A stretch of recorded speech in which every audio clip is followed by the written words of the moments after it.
Hello and welcome back. This is Isaac and you're watching ACT Reading Prep.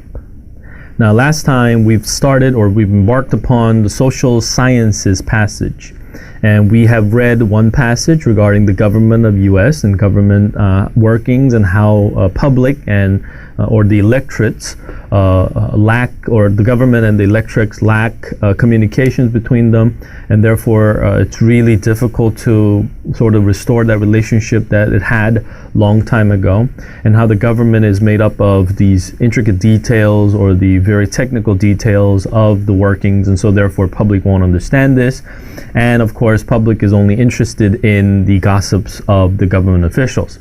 And through the course you sort of understood that reading the only necessary parts of the passages will get you to solve almost 80% of the questions, right? So therefore we're going to continue doing so, and we can establish this method, or we can make this method of your own process. You can process it, digest it, and make it yours, right? Okay, let's move on to today's passage. It's still the same social sciences or social studies or social sciences. It's located on page 322 to page 323 of your real ACT books. So please open your books to page 322 and 323. Let's move on to the passage and try reading them.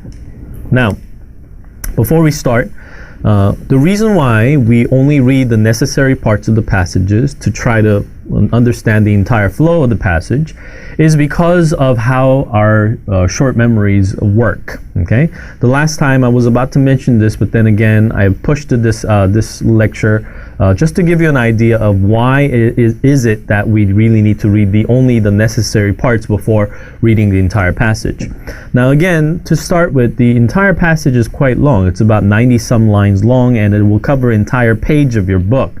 Now, of course, many of you have the reading ability. Many of you have the memory retaining ability to read it and understand it and memorize some of the important facts of the passage as you read it, right?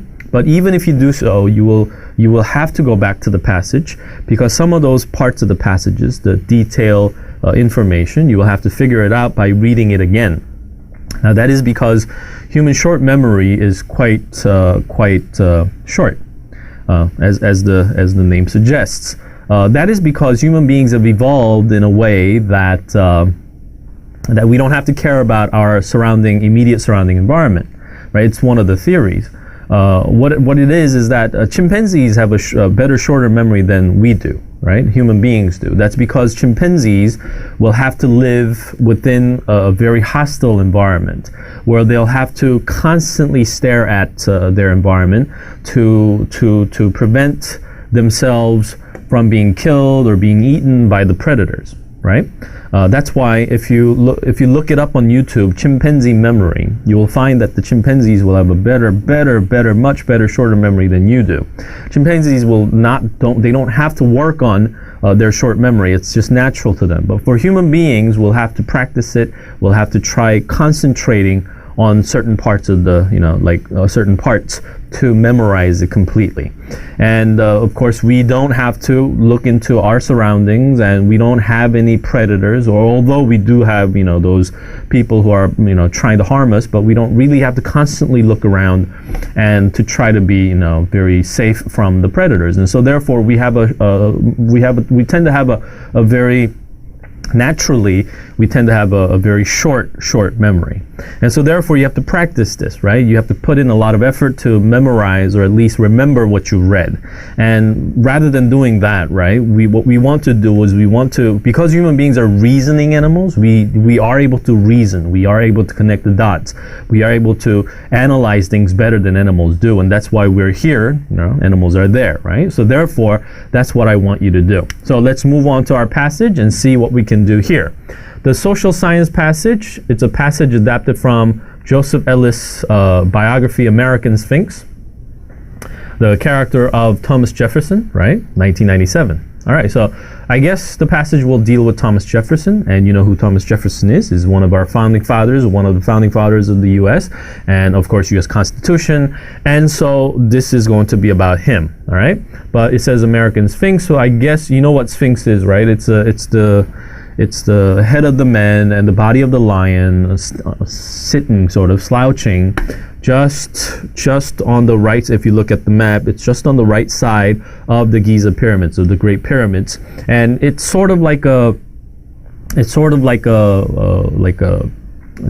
how do you call it? It would be a protector of those pyramids, or protector in a sense, right? Because if you look at the old tales or whatnot, Sphinx is asking, or the Sphinx will ask people questions or puzzles, or at least they'll give them something to solve, and then if they're not able to solve, then they're not able to pass through, and that's the idea here. So Thomas Jefferson is probably considered the American Sphinx, as where he's the protector of something, right? A protector of either it's a peace or independence or whatnot. He's thought of it that way. All right. So let's, for the first paragraph, read the first sentence and the last sentence. All right. So let's get started. The first sentence starts from here and ends somewhere here. All right, so we'll read that part. The most famous section of the Declaration of Independence, which has become the most quoted statement of human rights in recorded history, as well as the most eloquent justification of revolution on behalf of them, went through the Continental Congress without comment and with only one very minor change. So therefore, we're talking about the Declaration of Independence. And you know what it is. Of course, you probably haven't read them completely. I haven't. But, there's that famous quote. We'll talk about it a little later. And what they're saying is, what the introductory part of the sentence or paragraph is saying, or at least the passage is saying, is that what it is saying is that it is the most, or it has become the most quoted statement of the human rights in the recorded history, as well as the most eloquent justification of revolution on behalf of them. And it went through, as in it was sanctioned, it was approved by the Continental Congress without comment, meaning nobody objected to it, and then with only one minor change. So there was only one very minor change, so meaning it was a complete work. It was a very solid work, right? And then moving to the last sentence of the paragraph, we'll read from somewhere here, okay? Because that seems like the right place. So it says, in the 19th century, Abraham Lincoln, who also knew how to change history with words, articulated with characteristic eloquence the quasi-religious view of the Thomas Jefferson as the original American oracle. All honor to Jefferson, to the man who, in the concrete pressure of a struggle for national independence by a single people, had the coolness, forecast, and capacity to introduce into a merely revolutionary document an abstract truth, and so to embalm it there, that today and in all coming days it shall be a rebuke and a stumbling block to the very harbingers of reappearing tyranny and oppression. It's a very famous line by Abraham Lincoln. And so therefore, I guess Abraham Lincoln even praises Jefferson as being, the writer, or being the writer, one of the writers of the Declaration of Independence. So I guess definitely we're talking about Declaration of Independence that is related with Thomas Jefferson. All right, moving on to the next passage, or next paragraph. No serious student of either Jefferson or the Declaration of Independence has ever claimed that he foresaw all or even most of the ideological consequences of what he wrote. Okay, so what we're saying is that even the students of Jefferson, even the students who were studying the Declaration of Independence, are not saying that Jefferson somehow saw what was going to be of the world at the time. He probably did not foresee what was going on or what was going to happen, right? That's what they're saying. So Jefferson, in a sense, because Abraham Lincoln in the previous passage says he was a great American oracle, right? What's an oracle? Oracle is the fortune teller, right? Or the, not fortune per se, but oracle is the person who you go to try to figure out the future, right? So therefore, what he's saying is that, right? But the effort, we'll read that later because it's not so important right now, right? So what we're saying is that Jefferson was not some kind of an oracle who knew what was going to happen in the future, but, there is other things to say about it, right? Okay, so entirely not mentioned. The next one is, this is ingeniously double-edged explanation, for it simultaneously disavows any claims to originality and yet insists that he depended upon no specific texts or sources. So I guess there's an ongoing rumor, or at least ongoing view, of how Jefferson drew up his declaration, or his part of the Declaration of Independence. And what they're saying is that there is an originality. Yes, there is originality, and yet saying disavows any claims to originality, as in there is an originality, but it's not really original work, right? But it's not saying it depended upon no specific texts or sources, meaning it wasn't copied from anybody, but yet it's not original, right? Meaning that, it's neither original nor it was copied, meaning it's like, something of a special breed, so to speak, right? So we'll talk about that. Next is, any serious attempt to pierce through this veil must begin by recovering that specific conditions inside that room on Market and 7th Street in June of 1776, where the Declaration of Independence was signed, or at least that's where Thomas Jefferson was residing, and that's the idea, right? So we don't know. We don't know what happened. What happened when Thomas Jefferson was drawing up the Declaration of Independence. So therefore, that's the idea, and we'll talk about why that is. And then the next paragraph says, recall the context. It's very simple, right? Recall the context. The context of course, the context of how the Declaration of Independence was, created, or at least wrote up by different people, right? So, it was signed by different people, or at least wrote up by different people, right? So the Congress is being overwhelmed with military reports of imminent American defeat in New York and Canada. The full Congress will not read this, because I'm assuming if you took American history or U.S. history, you should know this, right? Okay, moving on. All right, so that's the end of it, right? That's the end of the paragraph, and so sort of now the idea of it. The big idea, the broad idea of what the passage is talking about. So to wrap it up, we can say that Thomas Jefferson was one of the forefathers, or one of the founding fathers of the U.S. or of America, United States of America, and he is revered by many alike, like Abraham Lincoln, who says he was an American oracle, who knew, well, at least his writings, he probably were thinking of this when he was writing this. As he was trying to, oppose against the tyranny and the oppression of those people who are in power, and so on and on and on. And in the second paragraph, it goes on and talks about how no serious student thinks that Jefferson was somehow a clairvoyant, right? Or somehow he was an oracle. No, that's not true. But of course, whatever. And then it talks about this is an ingeniously double-edged explanation, as in Thomas Jefferson probably stated, or at least many people say, that it's not an original work. The Declaration of Independence is not an original work, but that's not to say that it was copied from some other work, right? So that's a very ingenious double-edged sword.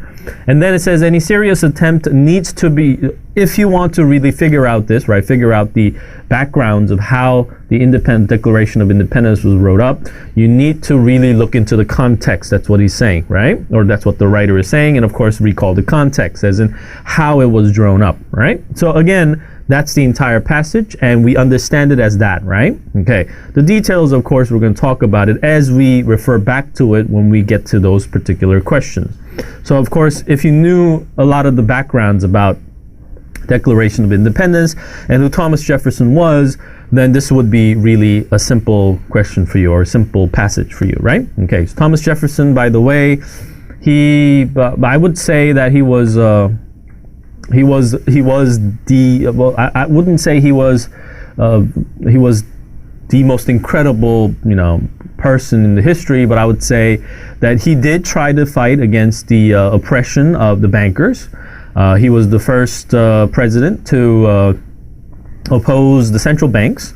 Yes, he did. He was trying to oppose the central bank, and how he was trying to, fight against the oppression of the bankers, because he thought that the interest rates and the borrowing of the money from the central bank would inevitably lead to the corruption of the government, and inevitably lead to the destruction of the government. And so he tried to He tried to separate that, but then of course his attempt failed as the next president came into office and changed all that, and so on and on and on. So Thomas Jefferson was, in a sense, a great person, a great man who tried to, liberate the human beings, not just Americans, but human beings from oppression and tyranny. All right. So, anyways, let's go to the passage or question now and try solving the questions without reading the necessary parts of the entire passage. Number 11, it can reasonably be inferred from the passage that the author believes that Jefferson was. So now it's the author who believes, right? So author believes Jefferson as what, right? So that's what we want to look into. So was he a mysterious character whose attempts at originality were very patriotic?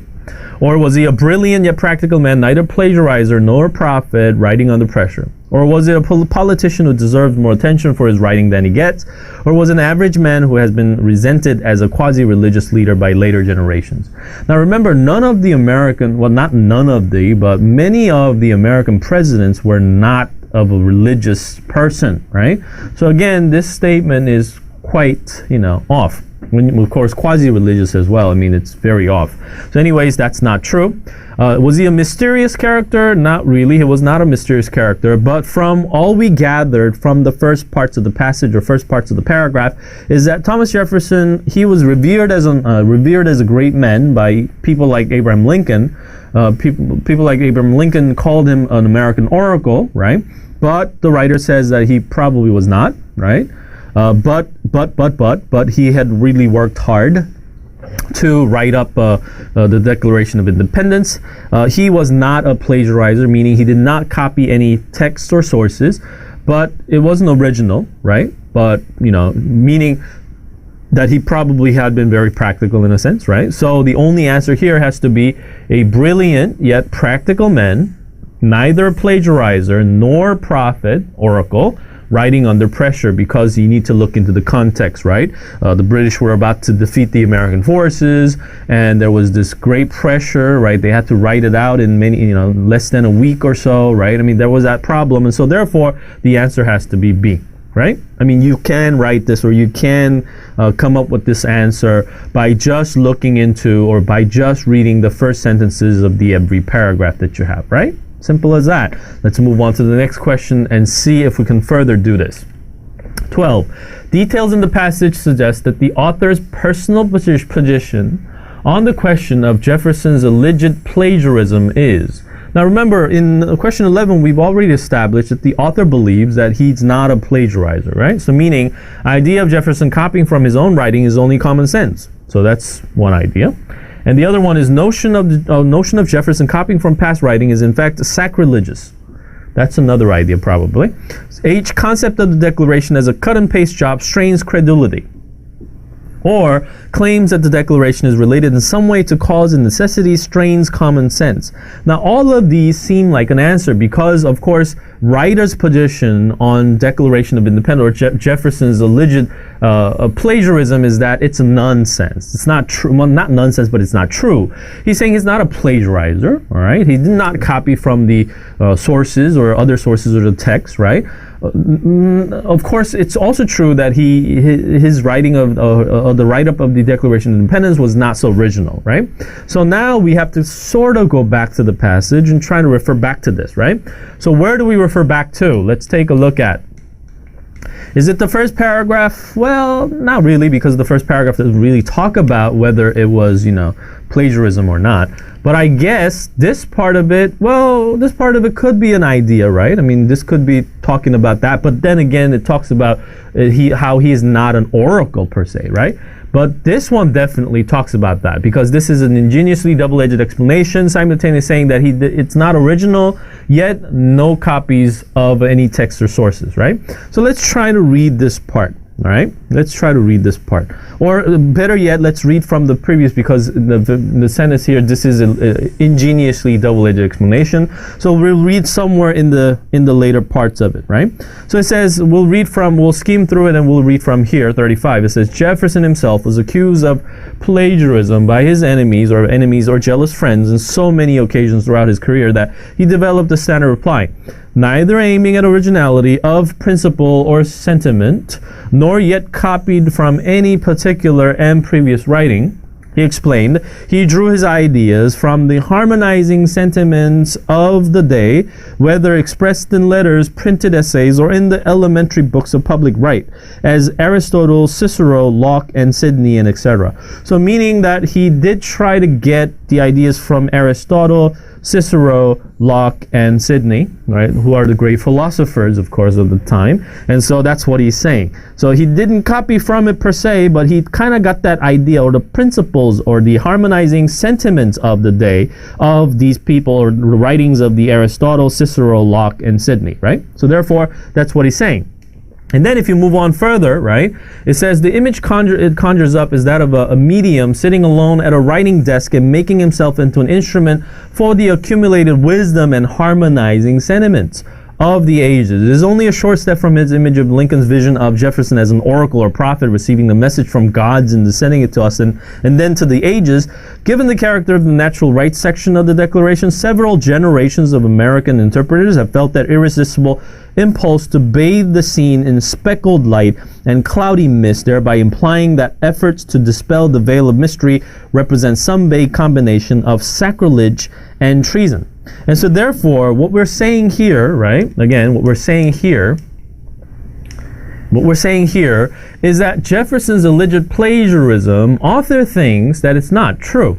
Because Jefferson himself said that it's not copied from anybody, but it's not original because he has gathered up the harmonizing sentiments of the day of the writings from, or the elementary school book, or elementary books, or essays, or whatnots of Aristotle, Cicero, Locke, and Sidney, the most prominent philosophers of the day, or at least what the people were reading back then, right? Or even today. So therefore, is it that the ideas of Jefferson copying from his own writing is only common sense? His own writing? Not really in this case, right? Notion of Jefferson copying from past writing is in fact sacrilegious, as in it's unthinkable. Or is it concept of the Declaration as a cut and paste job strains credulity? Or is it claim that the Declaration is related in some ways to causes and necessities strains common sense? So what could be our possible answer? Of course, possible answer should be F, right? Again, we didn't read this part, right? We didn't read this part. Of course, I dismissed this as our answers, but this has to be our only answer. We'll go back to why that is. Look at the notion of the sacrilegious. Now, I don't think it was sacrilegious as it is nonsense, because the writer says that, he doesn't really strongly point out that this is, impossible for Jefferson to do, because in his own words, Jefferson said that he sort of, made use of the most popular ideas of the day, so therefore it's not sacrilegious, right? Or concept of the Declaration, the cut and paste job. Now, of course, that could be possibility, but that's not what he says about the alleged plagiarism. Or claim that the Declaration related some way to the causes and necessities. Not really. It does appear in the passage, but not really. So why is it Jefferson copying from his own writings is only common sense, right? So let's take a look at that again. So if you take a look at it here, right, so here you go. If you read it a little further, even if we take Jefferson as word, and that he did not copy sections of the Declaration from any particular books, he almost surely had with him copies of his own previous writings, to include the summary view, the causes and necessities, and his 3 drafts of the Virginia Constitution. This is not to accuse him of plagiarism unless one wishes to argue that an author can plagiarize himself, right? It is to say that virtually all ideas found in the Declaration and much of the specific language had already found expression in those earlier writings. So therefore, what he's saying is that, yes, Thomas Jefferson, in his own home, in his own desk, right, on his own desk were all these writings, previous writings. And what the author is assuming is that he probably have copied it from it, but that's not to say that's a plagiarism, because it's not. I mean, if you can argue, or if you argue that copying your own work is a plagiarism, yes, it could be a plagiarism, but That's not true. So therefore, what the answer here has to be, yes, ideas of Jefferson copying from his own writing, it's just a common sense, right? It's already had been there. It was just transferred or transcended into the next writing or the different writing from his own writing, right? Everything else don't make sense. This is the only thing that makes sense. So here you had to particularly read little more into the passage, right? So this one might have been very difficult, all right? But I'm pretty sure you could handle this. Don't panic, right? But try to, read a little bit more of it, right? I mean, of course, the keyword here should be plagiarism. So find all plagiarism that has to do with, with the passage and try to draw up your conclusions of that plagiarism and what the answer might be. All right? So let's move on. Number 13, it can reasonably be inferred that one of the functions of the first sentence, 1 to 6, we read that part particularly, right? So if you don't remember, that's what we read here. It says the most famous sections of the Declaration of Independence, blah, blah, blah. Of course, we'll read that now. It is that we hold these truths to be self-evident, that all men are created equal, that they are endowed by their Creator with certain inherent and inalienable rights, that among these are life, liberty, and the pursuit of happiness, that to secure these rights, governments are instituted among men, deriving their just power from the consent of the governed, right? This is the most quoted Constitution, or the part of the Constitution. So why does this appear, right? It's the most quoted statement of the human rights in recorded history, as well as the most eloquent justification of revolution on behalf of them went through the Continental Congress without comment and with only one very minor change. So why does that mention, or what function does it would it serve, right? So let's try to take a look at the question again. So what function? A, point out that Jefferson's words have been used to justify revolution as well as the prompted human rights. Well, that could be a possibility because, nevertheless, it does talk about that. Establish that the author believes that the Continental Congress should have commented on and reworked the Declaration. Not true. No, of course not. No. C, emphasize the author's surprise at the eventual fame achieved by this section of the Declaration. Not really. He's not saying it's surprising that it even made this far. No. D, suggest that equally eloquent works were probably produced before the beginnings of the recorded history. Not really, right? So only thing that really works is this.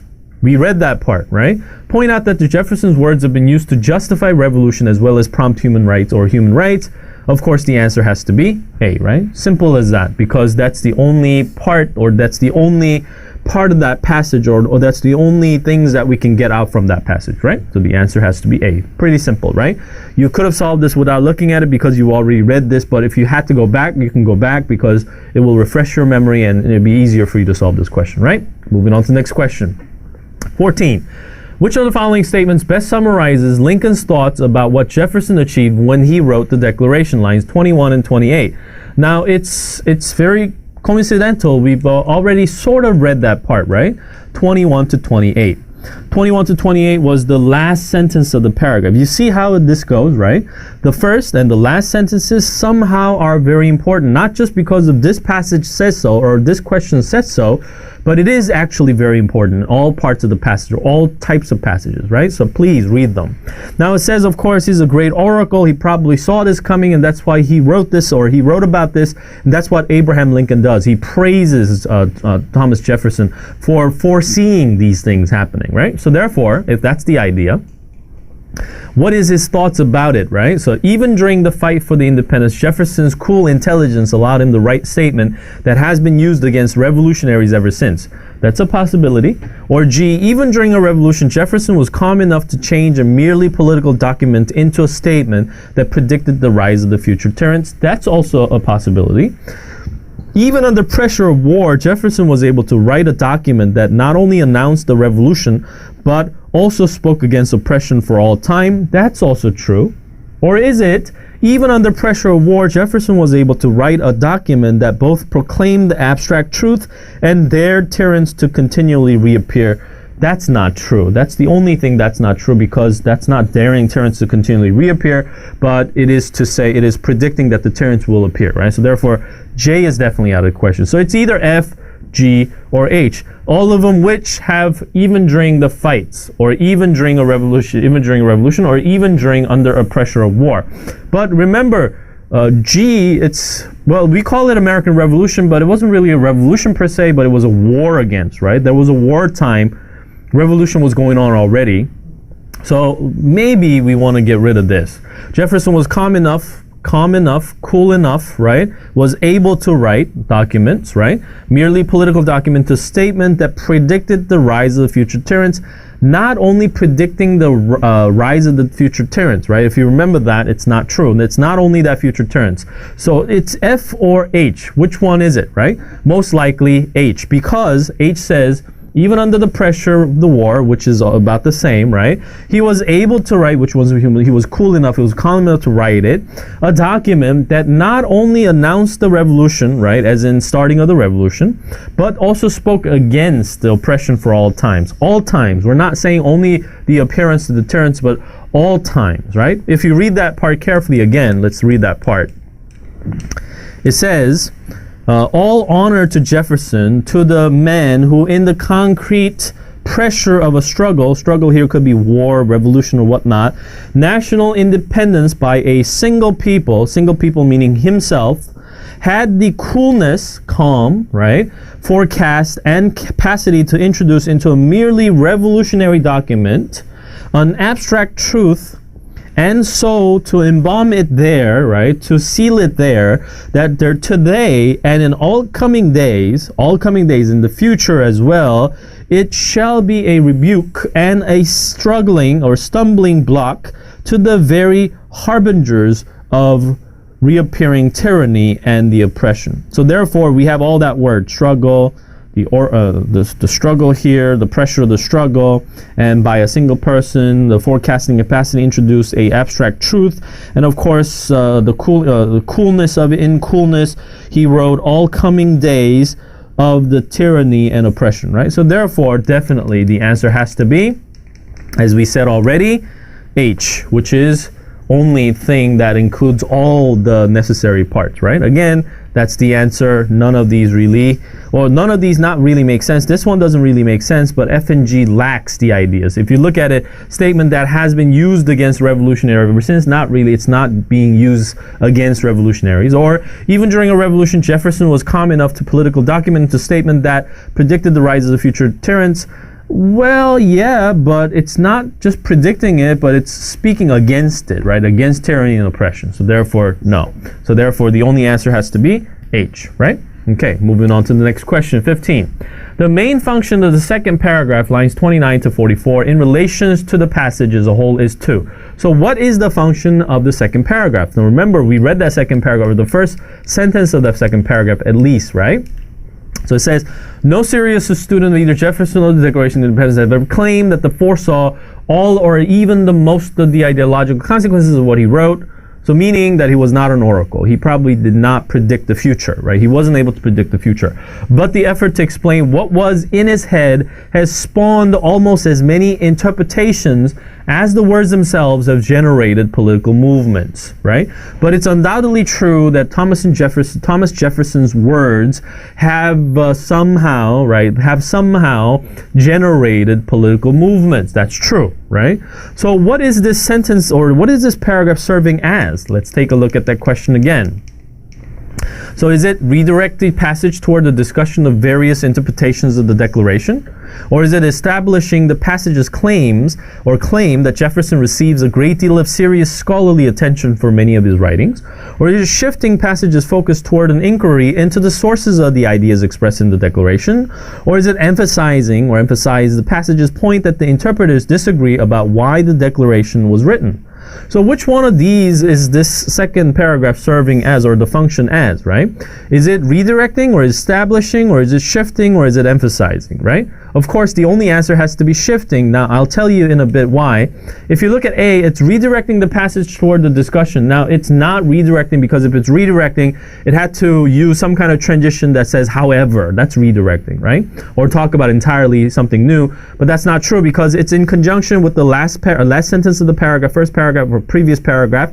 It continues into the first paragraph, first sentence of the second paragraph, saying Abraham Lincoln thought he was an oracle, but then again, it says that it wasn't true. None of the writers, or none of the students who study Thomas Jefferson or the Declaration of Independence think that He was an oracle. He did not predict the future. He did not foresee anything, right? But rather, his ideas written in the Declaration somehow helped generating these people who would fight against tyranny and oppression, right? So therefore, definitely not redirecting. Or is it establishing the passage's claim that Jefferson receives a great deal of serious scholarly attention? He probably already does, right? But that's not to say that's not it's not important that he's being somehow, or he's paid attention by the scholars. It's just that he wasn't an oracle. He did not know that, this was going to happen in the future, or maybe he did, but he wasn't an oracle. But nevertheless, his works inspired, right? His works inspired many of the people in the later generations, right? So therefore, no.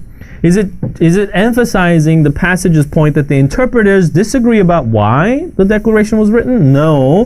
Why the Declaration was written is all universal. It's true because they did not, or they wanted to be independent from British oppression, right? Mainly, of course, tax. Mainly there was a problem of tax, right? You know why the revolution started, right? Of course, because of the tax. The British government, or back then the Great Britain or the British government wanted to, have more tax or impose more tax on the raw materials which were produced by the colonies of the time, right? If you think about it, most likely because British loved to drink tea was one of them, and all other materials like the cottons and whatnots, right? And so therefore, of course, Americans wanted the oppression of it was too hard to resist anymore. So therefore, they wanted to really, get independent or be independent from it. So therefore, the answer has to be, it's shifting the passage's focus towards the inquiry into the sources of the ideas expressed in the Declaration, right? What they're saying is that he didn't get his sources from gods or some sort of a psychic power that he had. No, that's not true. That's what they're saying. But his ideas most definitely somehow generated so take a look at that again. So somehow his ideas generated, right? Experts explain, spawned many generations, interpretations of generation political movement. Jefferson himself was accused of plagiarism, right? But what Jefferson is saying is that neither aiming at originality or the principle of sentiment, nor yet copied from any of the sources. He thinks that he drew his ideas from the harmonizing sentiments of the day. So therefore, the second paragraph is talking about the legitimacy, right, legitimacy of the actual writing that he's done, right? Okay, so the answer has to be H. Good. Now moving on to the next question, 16. In saying, even if we take Jefferson at his words that he did not copy sections of the Declaration from any particular book, the author implies that he thinks Jefferson copied or not copied. That's the idea, right? He thinks that it's not true. Even if we say so, it's not true. That's what he's saying. So may not have been totally honest when he said that no parts of the Declaration were copied from any previous writing. Or may have in fact copied some of the Abraham Lincoln's writings when drafting the Declaration. No, that's not true. H should not be believed because his character has been behind a veil of mystery for so long, or it cannot be accused of plagiarizing parts of the Declaration because it was written so long ago. So which one of these, right? Which one of these kind of tells us, right? Kind of tells us that he's saying. So when we say, even if we take Jefferson at his words, right, that he did not copy sections of the Declaration from any particular books. So let's go back to that part and read in between the lines of what he connotes or what he's denoting here, right? So let's take a look at that. Was lines 65 to 67. So let's go back, 65 to 67. Here it says, even if we take Jefferson at his word, that he did not copy sections of the Declaration from any particular books, he almost surely had with him copies of his own previous writings, to include summary view, the causes and necessities, and his 3 drafts of the Virginia Constitution. This is not to accuse him of plagiarism unless one wishes to argue. So meaning that he probably have used his own writings, right? So therefore, the answer, most probable answer here is that he may have not been totally honest when he said that no parts of the Declaration were copied from any previous writing, right? Thomas Jefferson probably thought that his own writing is not a copy. It's just his writing, and he's using it again. He's rephrasing whatever he wrote down in the previous books or essays, right? So therefore, what the author's saying when he says, even if we take Jefferson at his words, it's true that he had his previous works with him when he was writing the Declaration of Independence, and so therefore, he probably were not so honest with himself, of course. But then he says again that if you consider copying your own work plagiarism, then it's plagiarism, but that's not true, right? So anyways, the answer has to be F. Good. Number 17. Use of the phrase characteristic eloquence in line 19 to describe Abraham Lincoln's words indicate the author's what? What does the author have to do, or what does the author think of the characteristic eloquence, right? Characteristic eloquence. So we don't know what that context is, so let's go back to line 19 and to see what characteristic eloquence is supposed to be. So let's go to line 19. If you go back to it, it's somewhere in the middle, so we'll read that part. So we kind of read that already, but we'll read from above, right? So we'll start from here. This is the seminal statement of the American Creed, the closest approximation to political poetry ever produced in American culture. In the 19th century, Abraham Lincoln, who also knew how to change history with words, articulated with characteristic eloquence the quasi-religious view of Thomas Jefferson, right, as the original American oracle. So quasi-religious he was almost fanatic about Thomas Jefferson. He was fanatically probably in love with what Thomas Jefferson said, right? So that's what it means. So characteristic eloquence, right? So what does that mean? Let's go back. So when you say characteristic eloquence, what does the author mean? Is it use of irony, or is it belief that Lincoln was usually a persuasive, or is it notion that Lincoln was a bit of character because of his controversial opinions, or is it feeling of regret that Lincoln's words are so often difficult for modern readers to understand? So we're talking about the characteristic eloquence, right? So meaning that Abraham Lincoln spoke in a very characteristic eloquence, or at least he spoke of Thomas Jefferson in a very characteristic eloquence, right? So is it use of irony to describe words written by Lincoln that the author finds difficult to believe? Or is it belief that Lincoln was usually a persuasive, expressive speaker and writer? Or was it notion that Lincoln was a bit of character because of his controversial opinions? Or D, right? Which one of these? Now, when you say characteristic eloquence, eloquence is smoothness, right? It's how the great orators of the time do. So, for example, John F. Kennedy was a great orator. So was Martin Luther King Jr., right? So, I mean, these people were very much of a great orators, and they have this smoothness about them, characteristic eloquence, right? So therefore, what we're saying is that the belief that Lincoln was usually a persuasive, expressive, and speaker-writer, right? He was usually persuasive and expressive, but he spoke with a characteristic eloquence with near fanatic love for Thomas Jefferson's words. So therefore, the answer has to be B, right? That's what he's saying. He's emphasizing. He's sort of like emphasizing to the point that Lincoln was, very much of a very persuasive and expressive person. But he spoke of Thomas Jefferson's words and Thomas Jefferson as almost believing in a God, right? So therefore, that's the idea here. All right? Good. Moving on to the next, 18.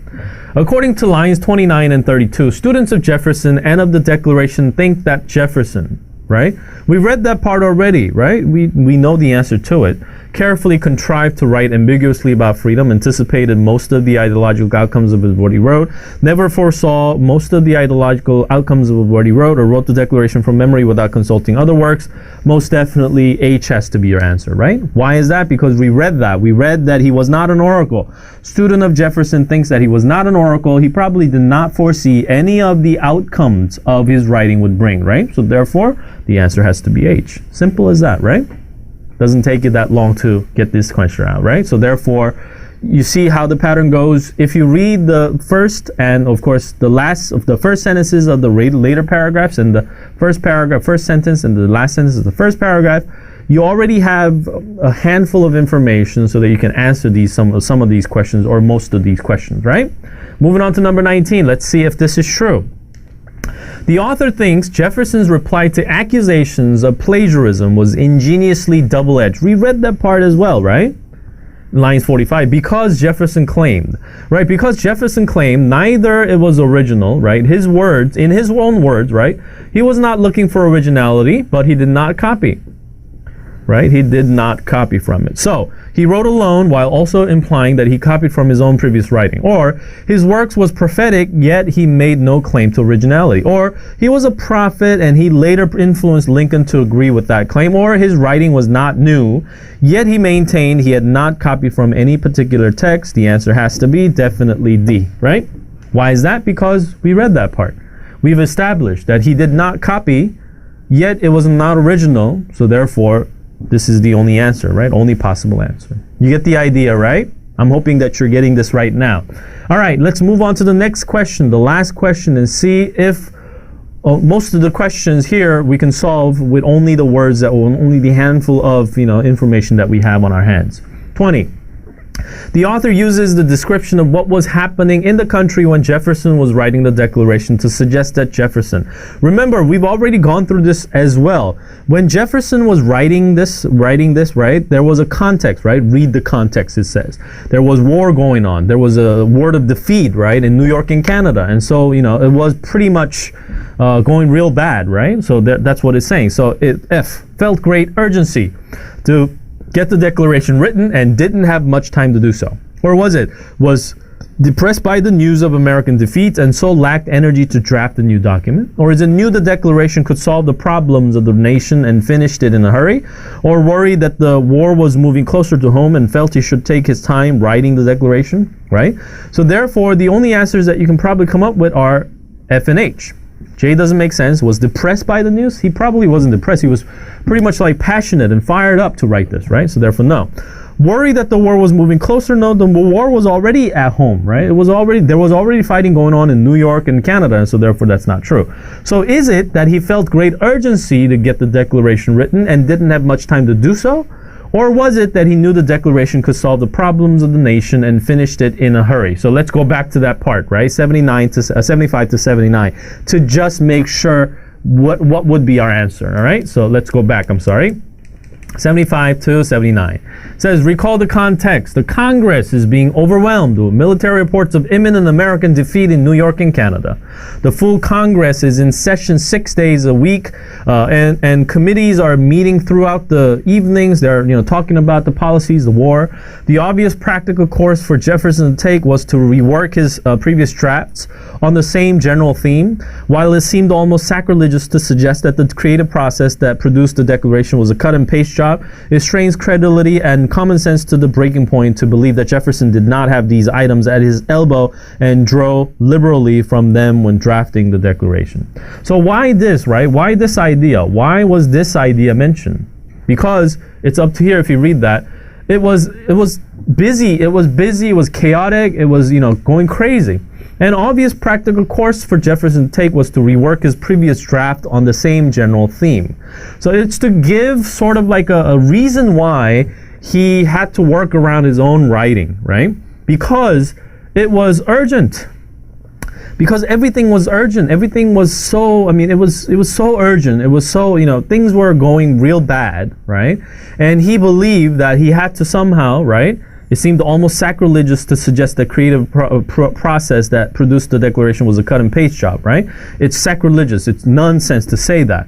But of course, it might have been true because Jefferson was in a hurry to produce this document because they needed, the colonies to come together, right? There had to be some kind of a common cause for all the colonies come together and fight against the British, right? So therefore, the answer here had to be what?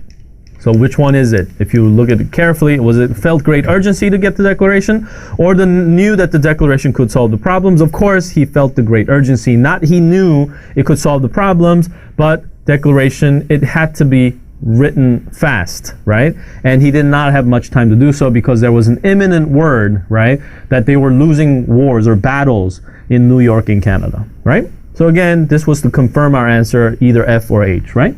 So again, if you look at all these different questions, you could definitely tell that most of the questions, out of those 10 questions, about 8 of the questions you were able to solve without looking back into the passage because they were so obvious from the words or from the information that you already have gotten from reading the necessary parts of the passage. Right? This will save you time, first of all, and this will give you more accuracy because if you're not so sure, you can always go back. You have enough time to go back to the passage to try to figure out, right? Try to come up with the right answer, the accurate answer, all right? So the next time we're going to continue to look into the social studies. Now, of course, for some reason, we have dealt with, American or America, social related, social science related topics, but of course, it just doesn't deal with only American social science issues, but it will deal with the world social science issues. It will have various topics, right? We'll go into it. We'll look at the backgrounds of it, all right? If you already have the backgrounds, that's going to be great, okay? If you don't, we're going to talk about it a little bit so that it will help you in solving these questions, all right? So thank you for watching. This has been it, and I'll see you next time. Bye-bye.